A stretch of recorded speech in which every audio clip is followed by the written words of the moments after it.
Hey everyone, welcome to my mini blog.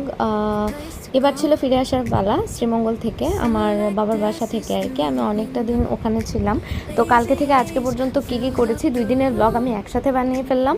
And আপনারা দেখতে পাচ্ছেন আমি বাসায় খুবই ভাঙা একটা এনা বাসে করে চলে এসেছি, কারণ আমাদের হচ্ছে এই ঈদ ভ্যাকেশনের পরে কোনো ধরনের টিকিট অ্যাভেলেবল ছিল না। তো বাসায় চলে এসে চটজলদি করে অর্ডার করে নিলাম, কারণ সেই স্ট্রেংথ থাকে না বাসে জার্নি করার পরে বাসায় ফিরে আবার মানে রান্না করে খাওয়ার। তো আমি ফুড অর্ডার করে নিলাম and it was yummy honestly. After that আমি একটু মিষ্টি মুখ করে নিলাম রাতে ঘুমানোর আগে, সাথে করে মিষ্টি কিনে নিয়ে এসেছিলাম শ্রীমঙ্গলে খুব একটা ভালো দোকান থেকে। তারপর আজকে সকালে উঠে কর্মপুরুষ ঠাকুরের ব্রত ছিল, উপোস করলাম।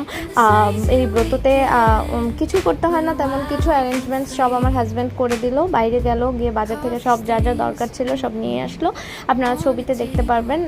ছোটোখাটো করে আমার ছোট্ট বাসায় আমি এই টুকিটাকি উপোসগুলো মিস করতে চাই না, কারণ যতটুকু ঠাকুরের আশেপাশে থাকা যায় সেটাই আমাকে শান্তি দেয়, আর কিছু না।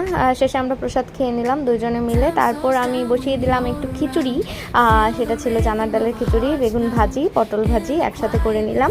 এবং আমরা দুপুরে ভালো করে তারপর লাঞ্চ করে নিলাম। লাঞ্চটা ঠিক লাঞ্চ টাইমে ছিল না, আজকে 2:30টার পর করেছি, যেহেতু আমার একটু লেট হয়ে গিয়েছিল। ভালো থাকবেন, সুস্থ থাকবেন সবাই, আমার জন্য আশীর্বাদ করবেন।